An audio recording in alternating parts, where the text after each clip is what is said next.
किराए पर वाहन लेकर लूटपाट करने वाले दो बदमाश क्राइम ब्रांच की हिरासत में। मध्य प्रदेश के कई शहरों के अलावा कई राज्यों में दे चुके हैं वारदातों को अंजाम। पूछताछ में आधा दर्जन वारदातों को अंजाम देना कबूला। 4 इंदौर और 2 भोपाल में की आरोपियों ने वारदात। 12 दिन से भोपाल और इंदौर पुलिस कर रही थी तलाश। पकड़ा गया एक बदमाश नागपुर में हथकड़ी समेत हो चुका है फरार। पहले से चोरी और लूट के 6 दर्जन से ज्यादा अपराध है दर्ज। दूसरे बदमाश पर चोरी और लूट के 1 दर्जन से ज्यादा अपराध हैं दर्ज। पुलिस ने आरोपियों को नागपुर से किया है गिरफ्तार।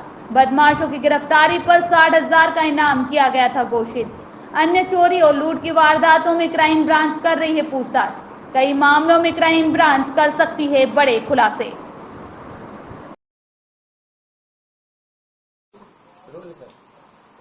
सर, लूट के आरोपी पकड़े हैं जो कोहे फिजा में जिन्होंने तो एक साथ लूट की वारदात की, कहाँ से ये पकड़ा है और इसका क्या तरीका है कि वारदात क्या है? ये एक्चुअल में बहुत शातिर क्रिमिनल हैं। इन लोगों ने पहले जो है इंदौर में कुछ लूट की घटनाओं को इंतजाम दिया, तो लूट की घटनाओं को अंजाम दिया। इससे पहले ये रेकी करने के लिए इंदौर पहुंच गए थे। इंदौर में पूरा इनने जो है बाकायदा रुके भी और सारी चीज़ों की रेकी की और वहाँ जो है 3 लूट की घटना और 1 नकबजनी की 4 घटनाओं को अंजाम इंदौर में दिया। उसके बाद जो है जिस अपराध में जो वाहन प्रयुक्त हुआ है, स्कूटी है जो ग्रे कलर की, उससे ही ये जो है इंदौर में घटना करके फिर बाई रोड भोपाल आए हैं और भोपाल आके फिर थाना कोई फिजा क्षेत्र में दिनांक 14/6 को आके और जो है इनने यहाँ पे जो है 15 को घटनाएं की। 2 घटनाएं भोपाल की। इस प्रकार से कुल 6 घटनाएं।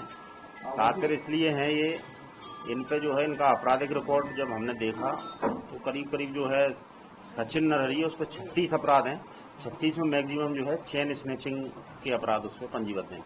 ये अंतर्राज्यीय गिरोह इसलिए है कि ये जो है नागपुर, पुणे और भी दूसरे प्रदेशों में कई घटनाएं कर चुके हैं। इनका जो है अभी जो है ये लोग इतने शातिर हैं तो 10 तारीख को जो प्रेम खत्री की जो जेल से छूटा है, अभी 10 जून को छूटा है, 10 को छूटने के बाद ये 13 को इंदौर चले गए और वहां जाकर इनने 13 और 14 में घटनाएं की। तो छूटने के 2 से 3 दिन बाद ही इन पूरी घटनाओं को इनको अंजाम दिया गया है।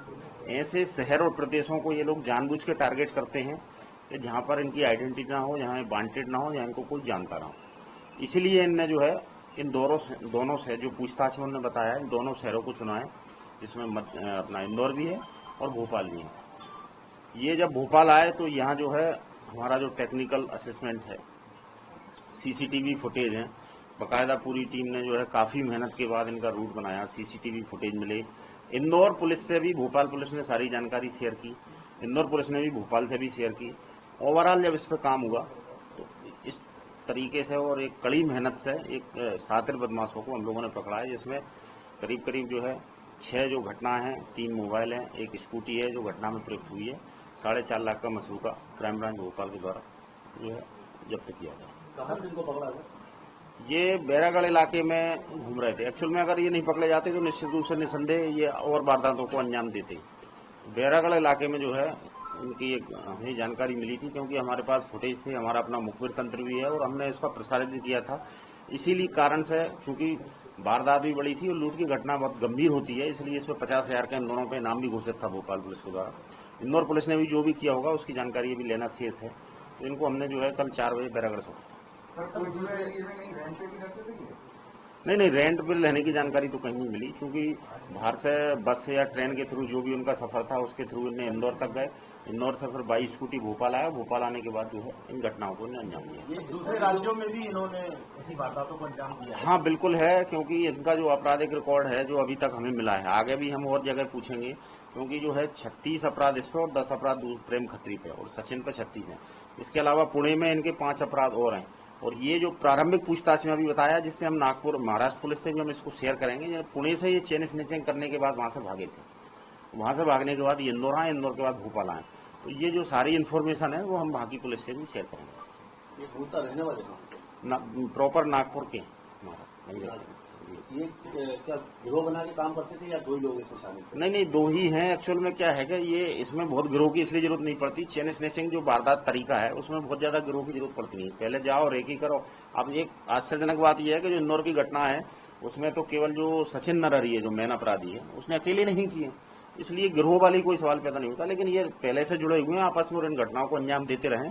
और भोपाल में जो वाहन युक्त हुआ है और इन दोनों ने घटनाएं मिलकर की हैं, तो इसमें गिरोह वाली जात बहुत ज्यादा अभी तक प्रारंभिक पूछताछ में समझ में आई नहीं है। और बाकी सारा इन्वेस्टिगेशन और सारी चीजें महाराष्ट्र पुलिस से हम इसमें पूरा शेयर करेंगे, और जो भी इनकी बाकी जानकारी है उसको भी हम पूरा प्रॉपर उसको आगे इन्वेस्टिगेट करेंगे। उन्होंने जो व्हीकल इस्तेमाल करा ये किराए पे लिया था या किसी का है ये एक्चुअल में भोपाल इंदौर से इन लोगों ने किराए से लिया था, वहां से जो है घटना में उसका प्रयोग किया गया है उस स्कूटी का, और उसको वापस भी कर दिया गया, तो वहीं से हम जब्त कर दिया। उसको नॉलेज में था क्या कि स्कूटी से किराए से लेके? नहीं, किसी को नहीं होगा। जो आदमी बंदा है अपनी आइडेंटिटी लगाए, उसकी पहचान आईडी आधार कार्ड जो भी होता है वो उसको देकर, कोई भी उनका अपना काम धंधा होता है तो उनने उस हिसाब से दे दी थी, और इसने फिर बाद में पूरी घटनाएं करके वापस भी की।